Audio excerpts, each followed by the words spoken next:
Tudo da Canção Nova em um só lugar. Canção Nova Play. O Senhor esteja convosco. Ele está no meio de nós. Proclamação do Evangelho de Jesus Cristo, segundo Marcos. Glória a vós, Senhor. Outra vez, Jesus saiu para a beira do lago. Toda a multidão ia até ele, e ele os ensinava. Ao passar, viu Levi, o filho de Alfeu, sentado na coletoria de impostos, e disse-lhe: segue-me. Ele se levantou e seguiu. Enquanto estava à mesa na casa de Levi, muitos publicanos e pecadores puseram-se à mesa com Jesus e seus discípulos, pois eram muitos os que o seguiam. Os escribas, que eram fariseus, vendo que ele comia com os pecadores e os publicanos, disseram aos discípulos de Jesus: por que ele come com os publicanos e os pecadores? Tendo ouvido, Jesus respondeu-lhes: não são as pessoas com saúde que precisam de médico, mas as doentes. Não é a justos que vim chamar, mas a pecadores. Palavra da salvação. Glória a vós, Senhor.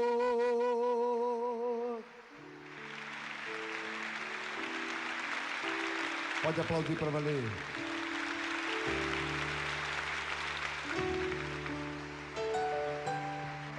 O Senhor veio chamar cada um de nós. Vamos nos sentando e cantando. Senhor, tu me olhaste nos olhos, a sorrir, pronunciaste meu nome. Lá na praia eu larguei o meu barco junto a ti, buscarei outro mar. Coloca a mão no coração, canta mais uma vez. Senhor, Senhor, tu me olhaste nos olhos e a sorrir, pronunciaste meu nome. Lá na praia eu larguei o meu barco junto a ti, buscarei outro mar.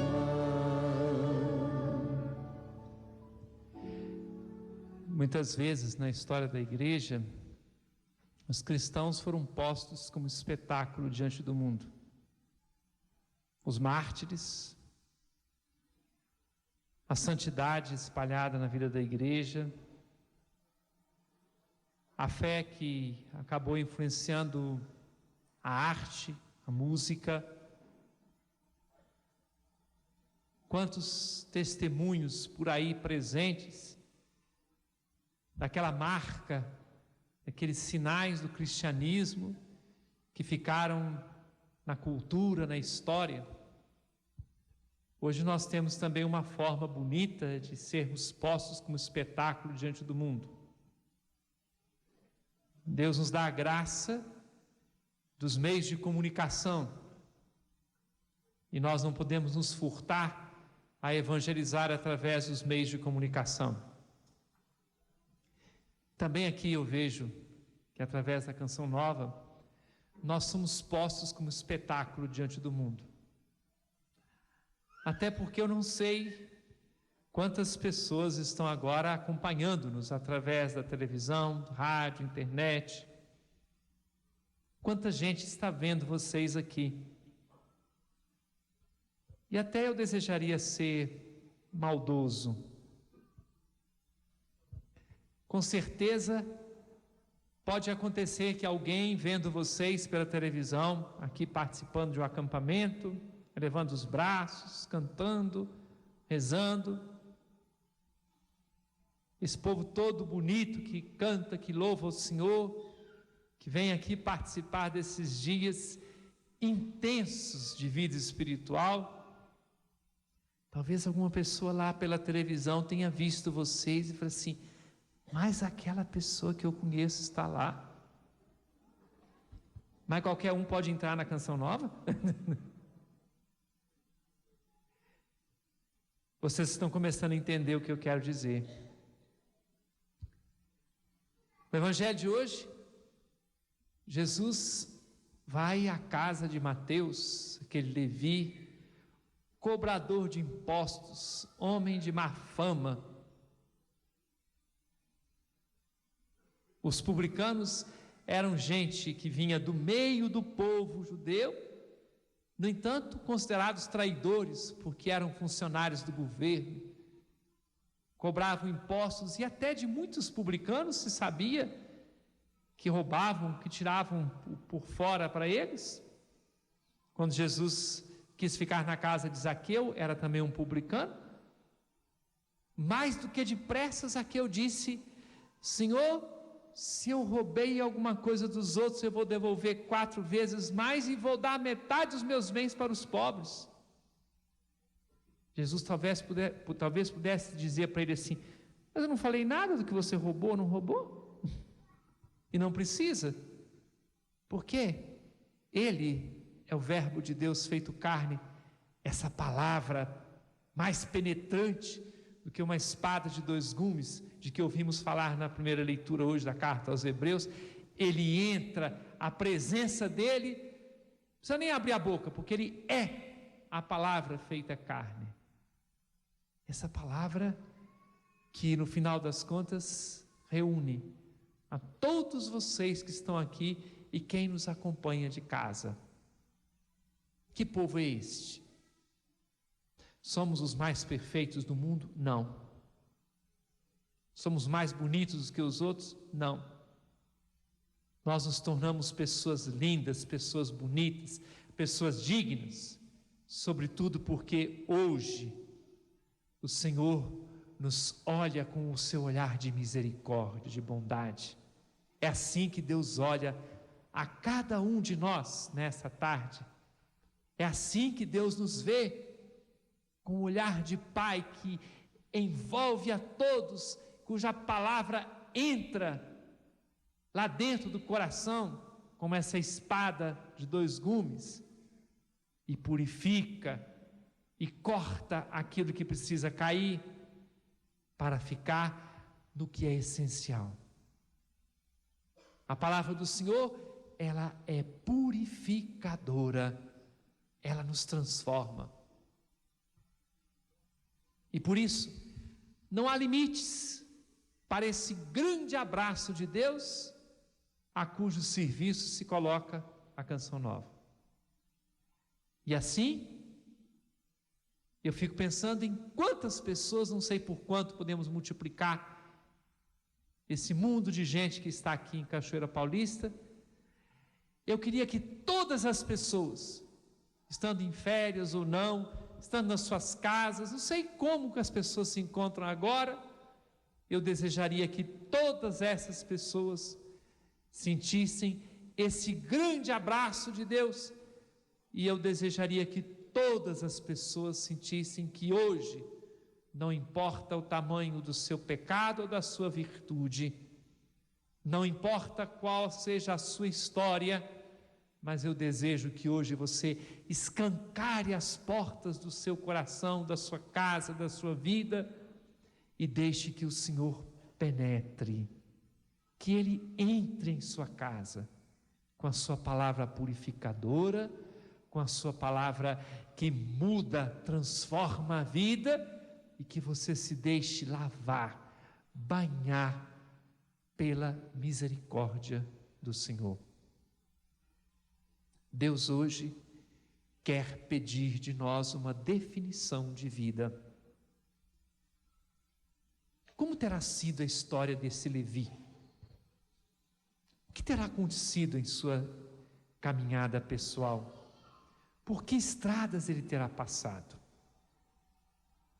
Nesses dias, eu li um trecho de um livro que me assustou muito.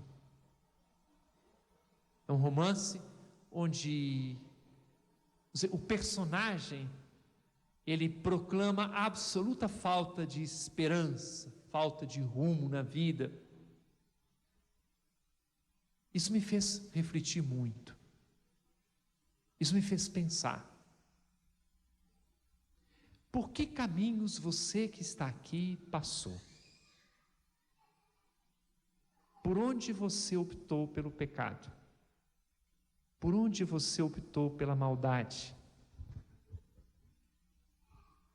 Há uma falta muito grave de referências da verdade, referências para a moral, rumos para a vida. Em tantas e tantas pessoas hoje. De vez em quando, eu encontro pessoas que me fazem perguntas. Eu ontem conversava com um arcebispo de Fortaleza, Dom José Antônio Toso, e ele dizia que, há pouco tempo, respondendo a uma entrevista, ele abria o coração dizendo a orientação da igreja sobre o matrimônio, sobre a sexualidade, sobre a verdade.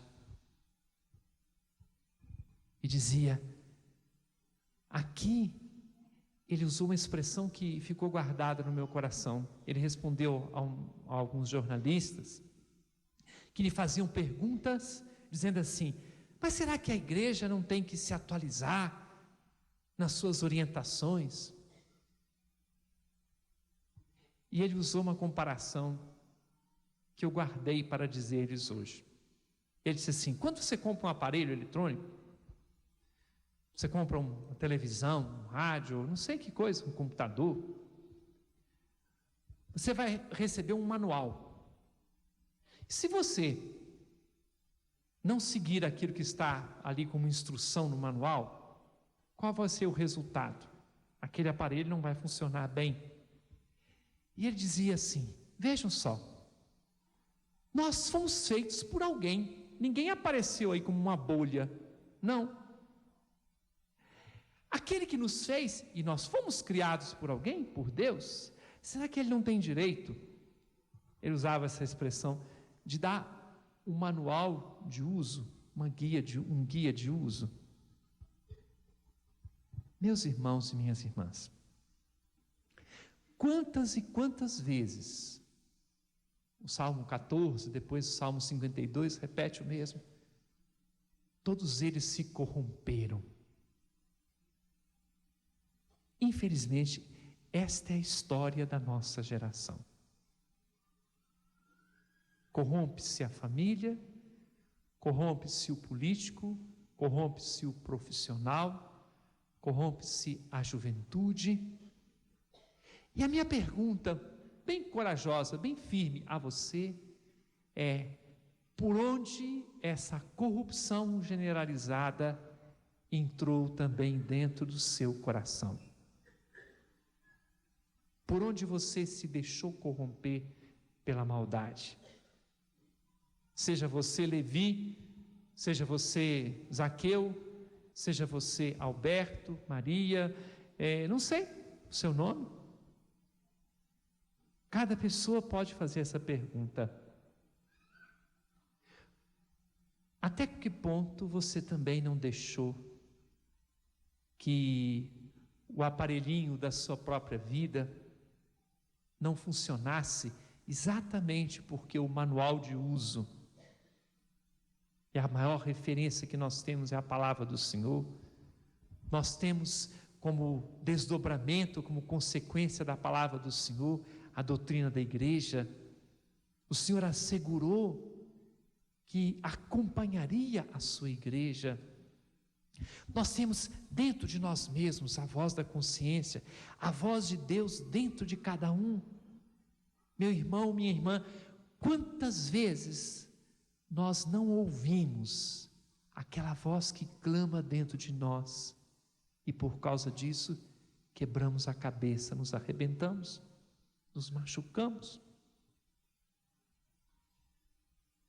E hoje, o Senhor quer iluminar esta sua história, que eu não sei qual, não conheço qual é a sua história, mas posso assegurar-lhe com muita força, esta história quer ser purificada, queimada por essa palavra de salvação e de vida, palavra de vida eterna. Nós cantávamos agora mesmo, porque eu quis que esse programa diário sobre o Evangelho do dia, que eu faço na Canção Nova, que se chamasse Palavra de Vida Eterna, é porque eu estou absolutamente convencido de que quando eu me aproximo da Palavra de Deus, não como uma palavra para eu ouvir, ou nem mesmo para eu estudar, porque eu posso apenas estudar a Bíblia, posso até sabê-la de cor.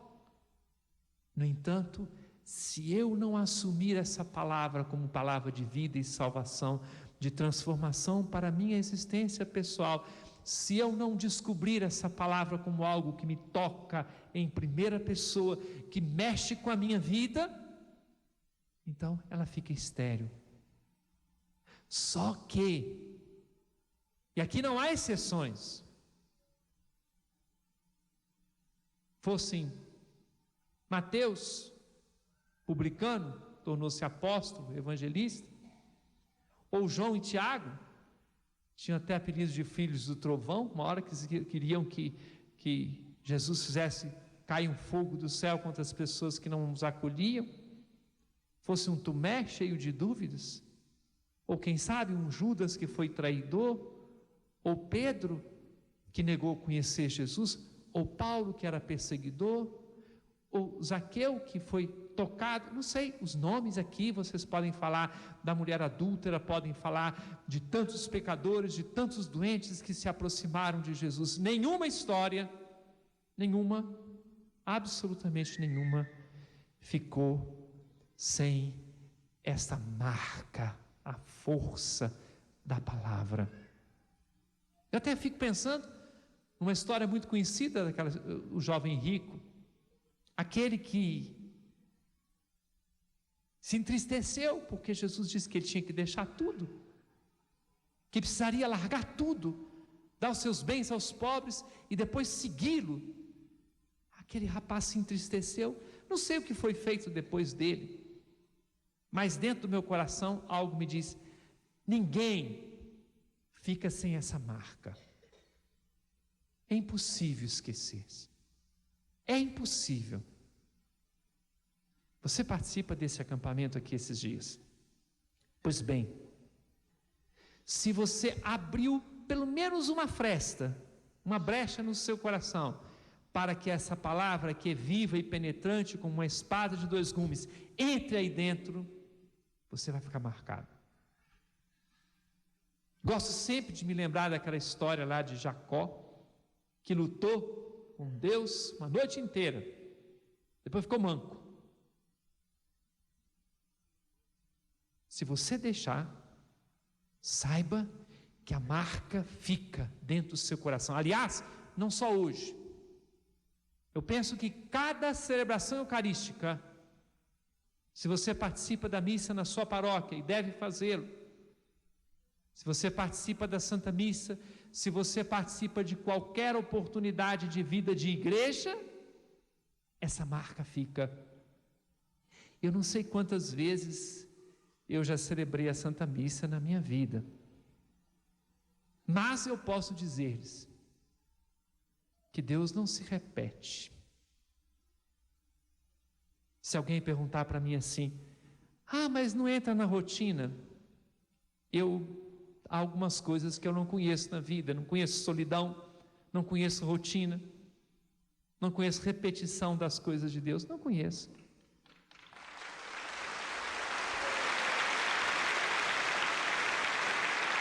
Ele é sempre novo, Deus não se repete, e cada dom que Deus oferece a cada um de nós, a palavra que nos dirige, o irmão ou a irmã ao nosso lado, cada momento de celebração na vida da igreja é uma oportunidade única Jesus olhou para aquele homem que estava ali sentado à banca do imposto e chamou: segue-me. Não deu tempo para Mateus dar desculpas. Ele não pôde dizer: eu sou pecador, eu roubei dos outros, eu fiz isso, aquilo. Não teve tempo para contar a sua história.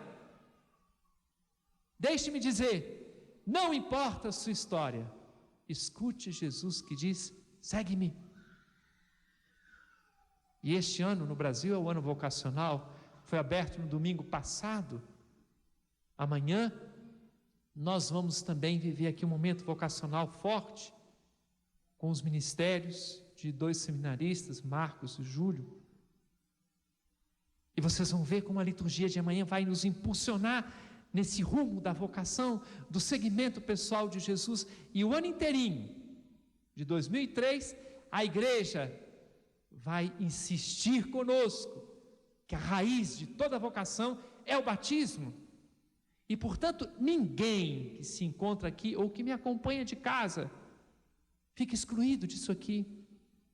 Mas alguém pode estar em casa e dizer assim: mas eu nem sou batizado. Aproveita a oportunidade como um convite para que você venha e se sinta acolhido nessa casa da igreja, que você deixe, não importa a sua história, que você deixe que o Senhor entre lá dentro, que Ele vá visitá-lo, que Ele penetre com a força da sua palavra e do seu amor dentro da sua existência. Não importa a sua idade, não importa o que você vive, não importa o que você faz, Ele pode e quer transformar a sua existência, mas Ele pede o compromisso da sua liberdade. Deus, uma frase antiga, conhecida, Deus que criou você sem pedir a sua opinião, não pode salvá-lo, não pode salvá-la sem a sua resposta, sem a sua participação. Ele pede o compromisso da nossa liberdade. Segue-me, disse ele a Mateus, e aquele homem deixou tudo e foi atrás dele. Segue-me, não importa a história, a vida, as dificuldades, segue-me. Essa é a provocação do Senhor para cada um de nós hoje: segue-me. E você tem que deixar tudo para ir atrás dele. Você precisa deixar tudo. Você vai dizer: mas minha vocação não é o sacerdócio, não é a vida religiosa, não é uma vida consagrada. A sua vocação tem que ser, sim, totalitária. Eu sou chamado ao casamento, seja totalitário com Deus. Porque esse convite a seguir não é exclusivo de um grupo específico fechado na igreja, é para todos, é convite para todos, e ninguém pode excluir-se dessa palavra forte que vem do Senhor. Escancare a porta do seu coração, abra a porta da sua casa para que Ele entre. Então, se todos nós os que estão aqui, os que estão em casa, se todos nós entendemos isso, agora eu posso dizer uma outra palavra que está na primeira leitura de hoje: aproximemo-nos, pois, com confiança do trono da graça, para receber a salvação em tempo oportuno. E não há lugar mais adequado para nos aproximar do trono da graça do que aqui, na Eucaristia, na celebração da Santa Missa. Não há lugar melhor para você se envolver nesse mar infinito da misericórdia de Deus do que aqui, em torno do altar. Aproximemo-nos, pois, do trono da graça. Ouçamos o convite da palavra de Deus, deixemos-nos conduzir por Ele, porque as portas do coração de Jesus estão abertas. Que as nossas portas de coração e de vida estejam também abertas, e assim nós façamos hoje a experiência única, profunda, que marca a nossa existência do seguimento de Jesus, porque Ele é. Seu nome, Jesus, quer dizer Deus salva, Javé salva. Seu nome é aquele mesmo Senhor, lá do livro do Êxodo, que dizia: eu, o Senhor. Ele chama, Ele convoca, Ele apela, Ele espera a resposta, o compromisso da nossa liberdade. Aproximemo-nos, pois, do trono da graça, experimentemos de novo a grandeza da sua misericórdia e deixemos que a luz da sua presença salvadora ilumine todos os recantos do nosso ser. Assim seja. Tudo da Canção Nova em um só lugar. Canção Nova Play.